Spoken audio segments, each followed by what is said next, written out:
Hoy, ako si Sir Trevino, Longview Police. Ito ay paalala na naka-audio at video record ito. Ano? Hinarap ang mamamatay tao, natagpuan siya daan-daang milya mula sa pinangyarihan ng krimen. Mga unit, ang impormasyon ko lang ay isang matangkad na puting suspect na may sombrero. May inilabas tayong bagong body cam ng pagresponde.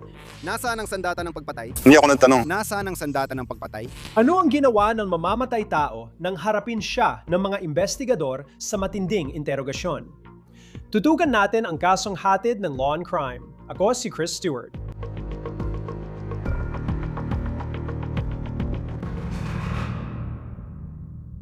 Nagsimula ang kwento sa isang sigaw ng tulong sa labas ng bahay sa Cowlitz County, Washington sa hilaga mismo ng hangganan ng Oregon.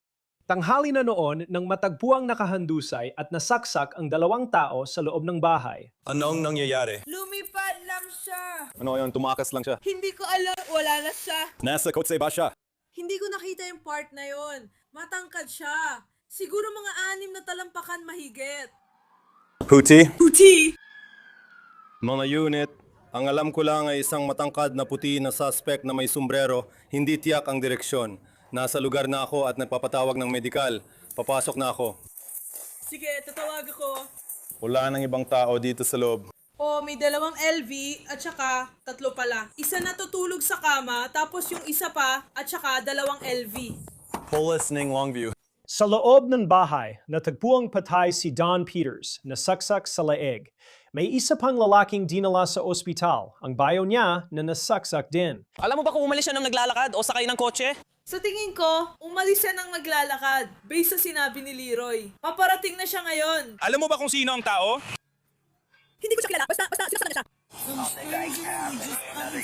Ang suspect ay matangkad at payat na lalaking tumakas. Ayon sa pulis, may surveillance video na kuha ang suspect habang tumatakas mula sa crime scene. At nakakagulat, nakasalamuhan na pala nila ang suspect na ito, ilang oras bago ang pagpatay. Hoy, ako si Sargento Trevino mula sa Longview Police. Ang pag-uusap na ito ay nire-record sa audio at video. Ano? Sige. Ako ay mula sa Longview Police. Ako si Sargento Chris Trevino. Ang pakikipag-usap ko sa iyo ay nire-record sa audio at video. Naintindihan mo ba yon? Sige. Anong ginagawa ko? Yung kotse na binabaan mo, yun ba yon? Sa totoo lang, sa tito ko yun. At ipaparehistro pa lang. Oo. Nandito na ako. May warrant para arestuin ako. Kaya ang ibig ko sabihin, ano nga palang pangalan mo? Ang pangalan ko ay Alexander Rogers. Alexander, sige. Ilang oras bago ang krimen, kinumpronta ng pulis si Alexander Rogers dahil hindi tugma ang plaka ng kanyang sasakyan. Ginamit ng pulis ang body cam video para makilala si Rogers nang maglabas sila ng pambansang bolo matapos siyang tumakas sa lugar ng krimen. Paso na ang rehistro ng sasakyan ito. Ang regular na plaka. At gaya ng alam mo, para talaga ito sa isang Volkswagen. Oo. Hindi mo pwedeng palit-palitin yan hanggang di ka pumunta sa MV. Kung minilipat sa BMW, ayos lang. Abuting ng $300 at $60 para gawin yun. Wow! Papunta na sana ako ngayong umaga para bumili ng kailangan. At aakyat na ako para gawin yun. Wala akong masamang intensyon. Walang problema. Ibig ko sabihin, wala akong masabi. Hoy, salamat talaga. Papayagan na kitang umalis. Siguraduhin mo lang at tanggalin mo ang mga plaka, ha? Siyempre. Salamat, pasensya na. May problema ako. Makalipas ang ilang oras, pumasok ang lalaki sa bahay. Sinaksak sa leeg si Peters hanggang mamatay at sinaksak din ang bayaw nito. Critical ang bayaw matapos dalhin sa ospital. Nakaligtas siya at naging mahalagang saksi dahil sinabi niyang si Rogers na handyman nila ang umatake sa kanila. Ayon sa kanya, pumasok si Rogers sa bahay at humihingi ng pera at nang sabihing wala silang pera, inatake sila ni Rogers gamit ang kutsilyong pang-opera. 8 araw na nagtatago si Alexander Rogers. Sa huli, natuntun siya daandang milya ang layo sa Los Angeles. At pagkatapos, sinabi nila sa akin na may warrant para arestuin ako sa kasong pagpatay. Nagulat talaga ako. Sabi ko, ano daw? Alam mo, sabi ko, imposible mangyari yon dahil hindi naman ako pumapatay ng tao. Hindi ko talaga ginagawa yon. Kaya nandito na ako at nasa harap ko na siya. At naipit ako sa suot na boots. At naipit din ako sa selda. Mula noon, hiniintay ko na kayo o sinumang tao dahil sabi nila may darating na tagapagtanong para makita ako. Narinig ko na 2 pala kayo. Sabi ko, gawin na natin to siguro. Kasi gusto ko talagang malaman kung ano ang nangyayari. O naman, siyempre, gusto ko ring malaman. May nagsabi raw ng pangalan ko tungkol sa isang bagay. Alam mo yon, kaya, ibig kong sabihin, hindi naman ako masyadong maraming kilala roon. Ayon kay Rogers, hindi niya alam kung bakit siya inaresto. Sabi ng pulis, may CCTV video na nagpapakitang tumatakas siya sa crime scene. Sinasabi rin nila na itinapon niya ang kanyang cellphone sa isang McDonald's bago tumakas papuntang California. At ayon sa kanila, ginawa niya ito dahil alam niyang maaari siyang matunton gamit ang kanyang cellphone. Bakit ako nandito? Hindi ko pag-uusapan ng pamilya ko. Wala kayong pakialam. Alex, may mga libangan ka ba? Oo. Pwede mo bang ikwento sa akin? Hindi. Okay. Nakikipagtulungan naman ako sa inyo, pero gusto ko lang talagang malaman bakit ako nandito. Darating din tayo riyan. Gusto naming maintindihan ang pinagbulan at kwento mo, kaya hindi kami agad nagsimula. Gusto naming malaman ang pinagmulan mo. Handa ka bang makibahagi riyan? Oo, gusto ko magtrabaho. Sige, ganun din ako. Anong klaseng trabaho ang ginagawa mo, pare? Gusto ko magtrabaho sa mga restaurant. Sige. Oo, gusto ko magtrabaho bilang tagahugas ng pinggan sa mga restaurant. Iyon lang talagang ginagawa ko kasi gusto ko magtrabaho na may mga tao sa paligid ko. Alam mo, malaki ako, malaki ang puso ko. Alam mo yon, gusto ko lang talagang magtrabaho na may mga tao sa paligid ko. Gusto ko lang talaga makita ang mga ngiti ng mga tao at kung gaano sila kabait magsalita at mga ganitong bagay. Alam mo, gusto ko lang talaga na mapaligiran ng ganon, alam mo yon. Mahal ko ang mga tao. Kaya ako nagtatrabaho sa mga restaurant, alam mo yon, kahit anong pwede kong gawin, kahit anong klase ng trabaho. Hindi ko talaga gusto yung mabibigat na trabaho. Huwag mo akong mamasamain. Gusto ko lang talagang mag-relax at gawin ang sarili kong trabaho, kahit sa lugar na paghuhugas ng pinggan. Alam mo yon, nagtatrabaho ka katabi ng iba. Alam mo yon? Gusto mo ba na tutulungan? Naiintindihan ko. At makikita ng lahat na nakakakilala sa akin o may alam tungkol sa akin na hindi ako masamang tao. Hindi talaga ako masamang tao. Gumagawa lang ako ng mabuti. Alam mo, gusto ko lang gumawa ng mabuti. Yun lang talaga gusto ko gawin para umusad. Ano ang mga mabuting ginagawa mo? Pwede mo ba ikwento? Hindi, ginagawa ko ang dapat kong gawin. Gusto ko, 2 o 3, kahit ano. Pero lumalabas ako at naghahanap ng trabaho kapag may pagkakataon. Kapag nakahanap ako ng trabaho, tinutuloy-tuloy ko yon. Alam mo na. Alam mo na. Pero ako yung tipo ng tao na gusto talagang may matapos. Basta magpatuloy lang. Kapag may nakita akong kailangan gawin, Magaling ako sa trabaho kapag natapos ko ang gawain. Pumunta ako kung saan ako dapat pumunta at babalik ulit sa trabaho. Paulit-ulit araw-araw, pero ayos lang. Basta gusto ko, ginagawa ko. isang bagay na nagbibigay ng motibasyon sa'yo, nagpapakilos sa'yo. Oo, kaya ako nagtatrabaho sa mga restaurant. Basta gusto ko lang talaga yon. Alam mo yon, makatrabaho ng mababait na tao. Kapag nagtatrabaho ka, kapag nasa restaurant ka, mababait ang mga tao doon. Halos kahit saan ka magpunta sa isang restaurant o sa isang pinagtatrabahuhan, mababait ang mga tao doon. Alam mo yon? Kasi gusto nilang makihalubilo sa iba. Yan ang gusto kong gawin. Karamihan din ay tapat. Oo, ibig kong sabihin, gusto kong makasama ang mga tao. Alam mo, Kristiyano ako, una sa lahat. At lumalapit ako sa iyo. Sabi mo, ikaw ay ano? Isang Kristiyano. Kristiyan. Sige. Pumupunta ako sa 3 magkaibang simbahan. At imbes na isa lang palagi, mas gusto ko yung nakikita ang iba't ibang tao. Ayos lang. Nakikita ang mga tao, alam mo yon, yung mga totoong mapagmahal na tao. Gusto ko pa ng mas marami para mas mapalibutan ako ng mga mapagmahal na tao.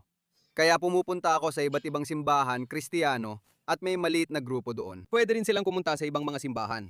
Kaya kapag tinanong ka ng ibang tao kung anong simbahan pa ang pinupuntahan mo, pwede mong sabihin sa kanila. Sabihin mo, nag-iikot lang ako, alam mo yon. Mas maganda kung mas marami ang mga Kristiyano, alam mo yon, kasi lahat sila may mabubuting puso. Alam mo yon, gaano ka nakatagal na Kristiyano? Simula nung mga 7 taong gulang ako, mga ganon. Alam mo, nag-aral ako sa Kristiyano paaralan nung bata pa ako. Ewan din? Familiar ka ba sa Longview o Kelso? Kristiyan. Nandiyan. Mayroong isang Christian Science Center sa Kelso. Isa itong ito ay isang malaking puting simbahan sa Kelso doon. Sa tuktok ng burol sa Kelso, may malaking puting simbahan noon. Ang mga pulis ay paulit-ulit na nagtatanong kay Rogers tungkol sa kanyang pinagmulan at sinusubukan pa nilang maging komportable siya sa pamamagitan ng pagbibigay ng soft drinks. Masaya kami tumulong sa'yo, Alex. Subukan kang tulungan. Walang problema. Susubukan kitang paupuin. Gusto mo pa?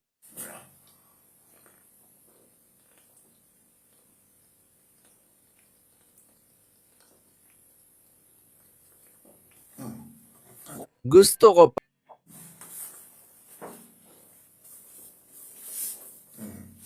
Ayun na, natagilid mo yun ngayon. Salamat. Ikaw talagang lumang Pepsi Bird Play. Pasensya ka na, kailangan mong tiisin yun. Walang problema. Walang problema, pare. Ngayon na ako'y 42 na. Na yung nailabas mo na ang digay, sabihin mo na kung bakit sila naroon. Alex, hindi ka pa katagal dito sa California. Ano ang magdala sa'yo dito? Bumisita lang ako, alam mo na. Naglalakbay ang mga tao, bumibisita ang mga tao. Hindi pa ako nakakapunta dito dati, kaya bumisita lang ako.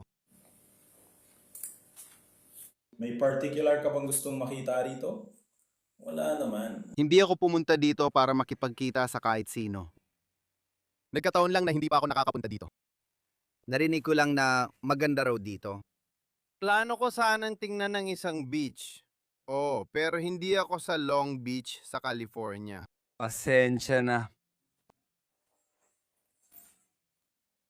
Hindi, pumunta lang ako dito para bumisita sandali, tapos babalik din ako sa Washington kung saan ako galing. May mga kakilala ako doon, kaya wala akong kakilala dito. Pero may mga kakilala ako sa Washington, kaya ganun. Mahilig ka ba sa dagat o paano? Kung mahanap ko, gusto ko talaga ang Long Beach, Washington. Oo, mahilig ako sa dagat. May bagay sa dagat na talagang tumatatak at nagpapasaya sa'yo. Siguro dahil tahimik doon. Pinapanood ng mga alon. At maglakad paakyat baba. Sa tabing dagat, kung may mga iniisip ka, mag-isip ka lang ng payapa, alam mo yon. Makinig sa mga ibon, hawakan ng buhangin, tingnan ng mga tao at ang kanilang mga pamilya. Alam mo yon, maglaro sa tubig. May ilang lalaking nagsisurf, alam mo na. May mga anak ka ba? Oo. Baka mahulog ako sa surfboard. Malamang sabay lang din sa oras. Wala akong training dyan. Sa anong mga bagay kami training? Oo, sa karanasan lang sa buhay. Oo. May iba ka pa bang paunay libangan? Anong mga ginawa mo nung bata ka? Wala. Trabaho lang. Hindi. Ako ay isang... Isa lang akong taong trabaho. Oo, yun lang gusto kong gawin. Alam mo na. Kung hindi ko gusto ang isang trabaho, sinusubukan kong maghanap ng iba na gusto ko rin at mas mataas ang kita. Alam mo na, kaya. Pero mga libangan. Pagbabasa. Mahilig ako magbasa. Ano pang gusto mong basahin bukod sa Biblia? Oo, gusto ko ang Biblia. Pero tulad ng mga librong drama o mga libro ni Clive Cussler, may mga librong nagkukuwento rin. Pagkatapos, binanggit ng pulis ang kanyang biktima. Paano mo nakilala si Don Peters? Don Peters? Oo. Don Peters? Wala akong kilalang Don Peters. Wait, paano naman si Andrew Peters? Andrew Peters? Andrew? Hindi, wala akong kilala sa kanila. Sige, wala kang kilala sa Longview sa Trurumi Lane. Sino? Sa Trurumi Lane. Hindi ko yata nakuha yon. Ako. Kilala ko ang Longview, Kelso. Pero maraming lugar ang Longview, Kelso. Maraming lugar. Meron niya. May hypothetical akong itatanong. Alex, paano kung sabihin kong alam kong napunta ka na sa bahay na tinanong ko dahil nakita ka sa video footage? Baka nalilito ka lang sa tanong ko o iba ang tawag mo sa mga taong ito? May trabaho ka na bang nagawa doon dati? Tawagin mo ang mga tao sa ibang pangalan. Tawagin mo ang mga tao sa ibang pangalan. Baka may nagawa ka bang trabaho kamakailan para sa kahit sino? May nagawa na akong trabaho para sa mga tao. Okay. Marami na akong nagawang trabaho para sa iba't ibang tao. Mayroon ka bang particular na kliyente o mga taong nakatrabaho mo itong mga nakaraang buwan? Wala, naalala mo ba? Hindi ko alam kung may kliyente ako. Naalala mo ba ang pangalan ng kahit sino na gumawa ng trabaho may kinalaman sa roofing shingles o deck nitong nakaraan 1 o 2 buwan? Ano ulit yun? Parang halimbawa, nilalagay ng roofing shingles sa deck or katulad na trabaho o baka trabaho sa bubong or deck. Mga shingle sa deck. Sige, oo. Sige, oo. Oo, sige. Maaari mo bang ikwento sa amin ng kaunti tungkol sa trabaho mo yun? Ang trabaho ay maglagay lang ng shingle sa isang deck. At yun lang, alam mo na. Natutunan kong maglagay ng shingle sa bubong nung mas bata pa ako. Pero ganun lang talaga yun. Alam mo na. Alam mo ba kung sino yung mga taong yun? Hindi naman talaga, hindi. Paano mo nakuha yung trabaho yan? May nagtalaga sa akin pero di nila sinabi kung saan siya nagtatrabaho. Sa pamamagitan ng ibang tao. Pwede mo bang gawing mas tiyak kung sino? Pwede mo bang gawing mas tiyak kung sino ang nagsabi sa'yo kung saan pupunta? Umiikot lang ako at nagtatanong ng mga pansamantalang trabaho. Tinitingnan ng mga court board sa Safeway at iba pa. Nagtatanong ako at pumupunta sa simbahan kung may mga pansamantalang trabaho. Kaya. Walang taong nag-ugnay sa'yo sa trabahong iyon o sa mga taong iyon.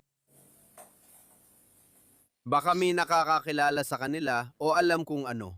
Pero pumupunta lang ako kung saan nila ako pinapapunta. Kailangan kong isalang-alang ito kung sakali. Wala talaga akong kakilala sa Longview, Kelso. Lumalabas lang ako para maghanap ng trabaho at pumupunta sa mga simbahan. Alam mo, nakikilala ko ang mga taong yon. Pero ang mga tao, may mga kakilala silang iba, alam mo yon. Mas marami silang kakilala kaysa sa akin. Pero hindi lang talaga ako masyadong nakakalabas o nakakagala. Nag-iikot ako sa mga restoran para maghanap ng trabaho. Yun lang ginagawa ko. Paano ka nakakalibot? Paano ako nakakalibot? Kadalasan, tumatakbo ako, naglalakad o nagbibisikleta. Paano ka nakarating sa California? Naglakbay ako. Anong sinakyan mo? Nagbibiyahe ako sakay ng bus. Sige. Alam namin na ang itim mong kotse ay nasa California, tama? Alam mo yan. Napang kinausap ka ng Los Angeles County Sheriff's Office ng isang araw? Hindi kita niloloko, diretso lang ito. Well, sige, alam mo ba yung tungkol sa itim na kotse? Oo, yung ako, nagmaneho ako ng itim na kotse, oo. Hindi akin yon. Anong klaseng kotse yun? Anong klaseng kotse? Isa itong... BMW yon, oo. Gaano nakatagal sa yun? Hindi akin yon. Gaano mo nakatagal minamaneho yan? Mga 2 araw ko siguro yung minaneho. Malaking pagkakamali ang nagawa ng mamamatay tao nang mahuli siyang nagsisinungaling sa interogasyon. Sinabi ng pulis kay Rogers na alam nilang siya ang pumatay kay Don Peters kaya lalong tumindi ang sitwasyon. Kaya hindi dapat magkaroon ng kalituhan. Oo, meron. Sige, anong ikinakalito mo? May warrant ako para sa sarili kong pagpatay. Para sa isang pagpatay.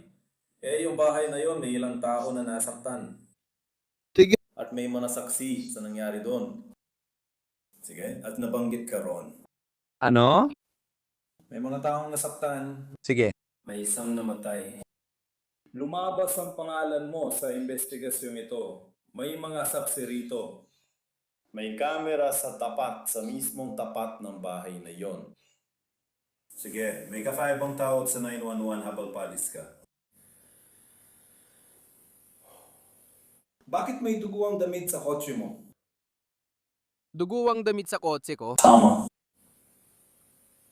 Ang tanging bagay, yon ang kotse na minamaneho ko.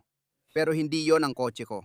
Hindi yon ang kotse ko. Hindi ako nagtatanong tungkol sa kotse. Nagtatanong ako tungkol sa paghanap ng dugo sa mga damit sa loob ng kotse mo sa kabuuang larawan ng investigasyon ito at ikaw ay tinutukoy bilang isang suspect. Alam ko, iyan ang sinabi sa akin. Sige. Tinatanong kita kung anong alam mo, Alex. Ang hinihingi ko lang ay ang katotohanan, pare. Yun lang. Katotohanan lang ang hinihingi ko. At kapag nalampasan na natin yun, saka natin pag-usapan kung bakit nangyari yun. Pero hindi ko iniisip na masama ka. Sa tingin ko, masipag at tapat ka. Sa tingin ko, mahirap ang sitwasyon mo yon at ayaw mong mapunta sa sitwasyon ito. Pero hindi mo sinasabi sa akin ang totoo. At marami ng ebidensya. May mga tao talagang nag-iiwan ng damit sa kanilang mga sasakyan. Minsan, nagtatrabaho sila sa mga lugar na delikado o pwede silang masugatan.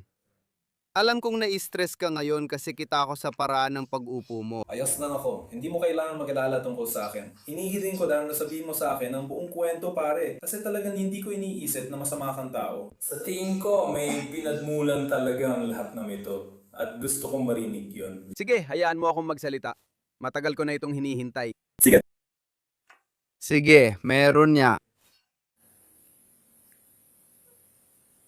Sige. May warrant of arrest ako sa pagpatay. Talaga? Sige. Sige, oo. Sige, ngayon, sinabi mong may mga kamera na nakalagay. At sinabi mong may kamera o kung ano man. Makikita akong umaalis sa driveway. Nagtatanong lang ako kung bakit. Sige, ngayon, bakit ano? Bakit ito nangyari? Bakit? Anong nangyari? Pakiusap, tapusin ko muna. Inuulit mo lang ang sinabi ko. Alam ko na naman yon. Tinatanong ko kung bakit. Sige, para sa ibang dahilan at bagay. Nasaan at ano ang sandata ng pagpatay? Hindi kailangan sandata ng pagpatay. Oo, kailangan. Para masabi mo sa amin, kailangan may sandata ng pagpatay. Tama. Nasabihan na ako tungkol dito. Matagal ng pulis at investigador ang tatay ko at alam kong nag-aral siya. May iba pa akong kilalang nagsabi rin sa akin. Iyan ang tatay mo. At nakikininig ako sa tatay ko. Kailangan merong sandata ng pagpatay para masisi ang isang tao sa pagpatay. At wala akong kahit ano niyan. Ang ibig kong sabihin, yun ang sinusubukan kong tukuyin. Nasaan ang murder weapon? Hindi kita tinanong. Ano ang murder weapon? Alex, hindi ko tinanong tungkol sa murder weapon, kundi kung bakit mo ginawa yon. Bakit? Anong ginawa ko? Wala naman akong ginawa. Nasaan ang murder weapon? Nasaan na yun? Ano ang murder weapon? Saan na ito? Kung hindi mo masasabi sa akin yon, tapos na ako. Sige. Alam mo na kung ano yon. Hindi ko rin alam kung ano yun. Wala naman akong ginawa. Alex? Hindi mo alam kung anong sandata ang ginamit. Kailangan may murder weapon para may makasuhan. Emmy.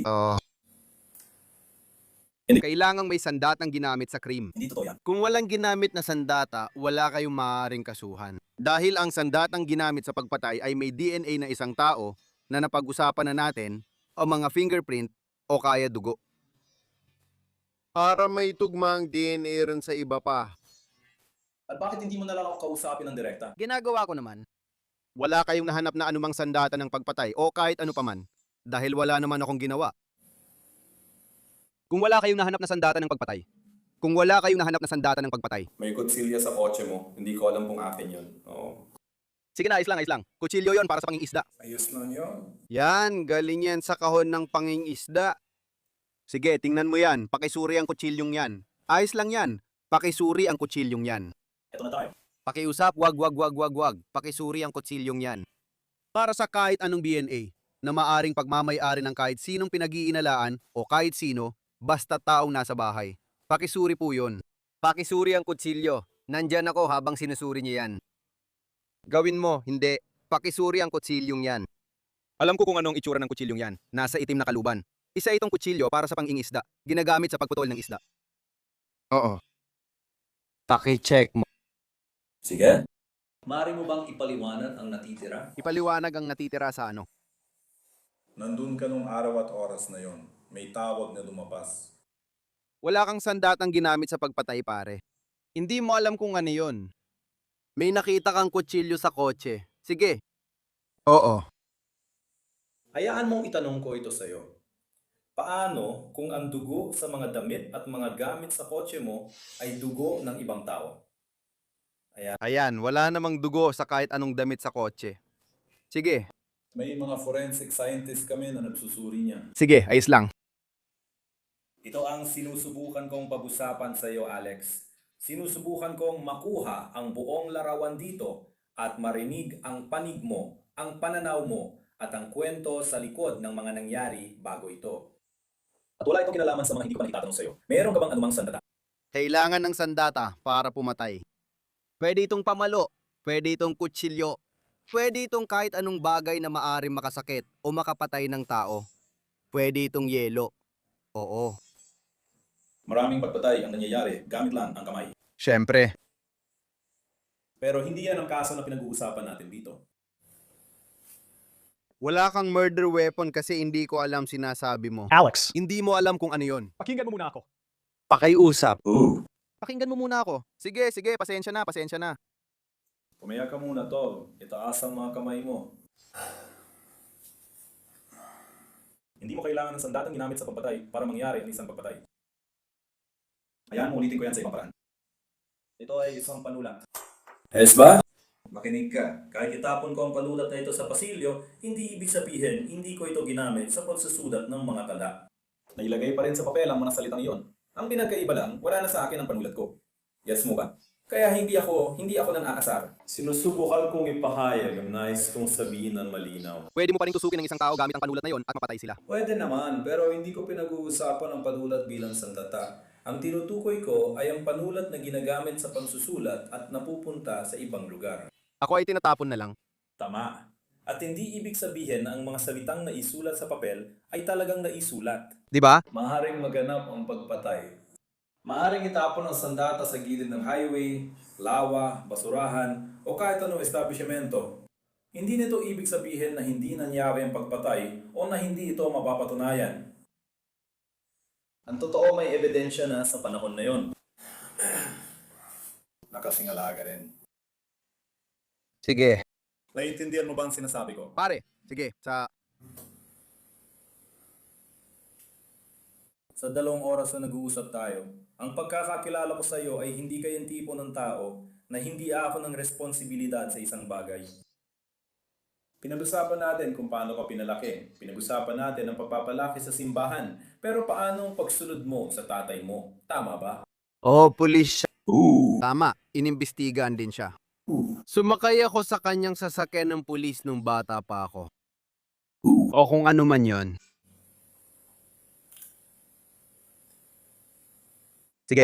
Anong nagdulot nun, pare? Yun lang. Anong nagdulot ng ano? Yung ginawa mo nung araw na yon? Wala naman akong ginawa.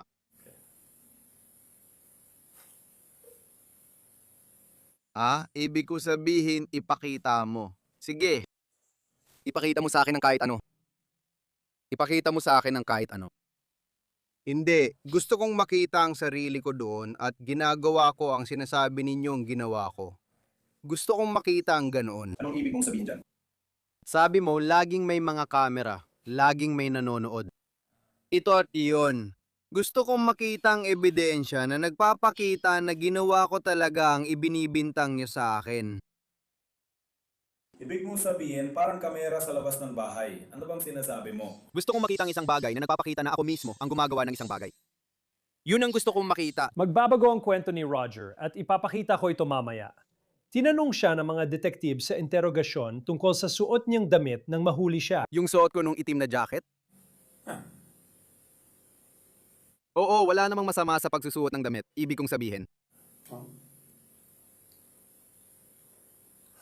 Pero kung walang video, literal na video ng ginagawa ko. Kasi wala naman talaga akong ginagawa. Kung wala ring murder weapon, tapos na ako. Meron, wala nang ibang sandata maliban sa kutsilyo sa kotse na pwedeng gamitin bilang sandata. Oo, pero wala namang fingerprint ko doon. Hindi naman ako may dugo. Wala akong dugo doon. Ginamit mo ba yan? Para saan mo ginamit ang kutsilyong yan? Hindi ko yan ginamit. Nilinis ko lang talaga kasi madumi at kalawangin. Maganda kasi yung kutsilyo. Saan mo nakuha ang kutsilyong yan? Doon sa tinitirhan ko. Nakatira ako sa trailer. Sige. Pero hindi, nilinis ko naman yun at hindi naman malala, kutsilyo lang sa pang-ingisda yon, alam mo? At ginagamit ko yon para putulin ang pain sa pang-ingisda o putulin ang leeg ng isda, alam mo yon? Para patayin sila o kung ano pa man o biyakin sila sa tiyan. Kutsilyo lang yon sa pang-ingisda. Pero hindi. Wala talaga akong kasalanan. Hindi ko gagawin ang ganong bagay kaninuman. Alam mo, mahal ko ang mga tao, period. Kahit kayo mga pare, wag niyo akong masamain. Wag niyo akong masamain. Alex, pare, tanungin lang kita kung kunyari lang, yung mga gamit sa kotse mo, kunyari, may dugo yun na galing kay Dom. Napag-usapan na nating nasaktan at napatay si Dom noong Agosto 5. Ano masasabi mo kung DNA at dugo niya ay nasa damit mo? Nasa damit ko, oo. Wala akong sasabihin kasi hindi naman mangyayari yon. Wala akong ginawa.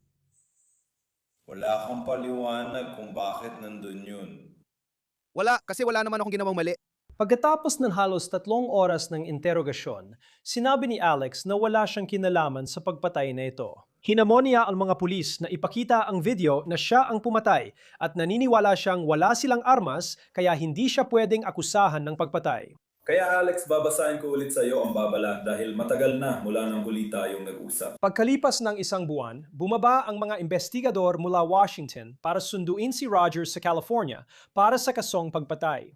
May body cam video ng biyahe. Huminto sila sa tila isang Starbucks. At si Rogers ay may bago siyang kwento tungkol sa nangyari. Ayon sa kanya, nakita niyang pinatay si Don Peters, ngunit hindi siya ang pumatay.